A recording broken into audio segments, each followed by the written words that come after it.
جو آیا ہے انباء الرسل، ایام اللہ فذکرہم بایام اللہ، یہ قصص النبیین کے اعتبار سے یہ منفرد صورت ہے، پوری صورت ایک نبی کے حالات پر مشتمل، قرآن مجید میں اس کی کوئی اور مثال نہیں۔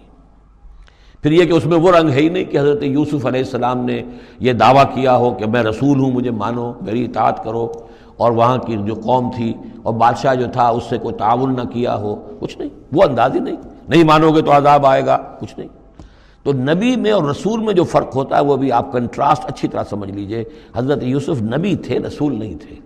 رسول بنا کر جسے بھیج دیا جاتا تھا وہ تو پہلے کہتا تھا مجھے مانو، میری اطاعت کرو، ان اعبدوا اللہ واطیعون، اللہ کی بندگی کرو، میری اطاعت کرو، اللہ اللہ اور خیر صلی اللہ، اس کے بعد اگلی بات ہوگی۔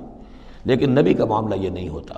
نبی جیسے کہ مصلح ہوتے ہیں، نیک لوگ ہوتے ہیں، اولیاء اللہ ہوتے ہیں، خاص اللہ تعالیٰ کے برگزیدہ بندے ہوتے ہیں۔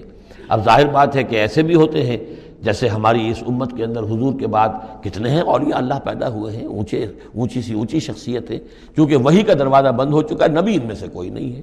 لیکن انبیاء بنی اسرائیل جو ہیں وہ گویا کہ اولیاء اللہ ہی تھے زیادہ تر، لیکن ان پر وحی بھی آتی تھی، وہ تسلسل جو ہے وحی کا چل رہا تھا۔ لیکن رسول وہی تھے کہ جنہیں تعین کے ساتھ کسی قوم کی طرف بھیج دیا جائے۔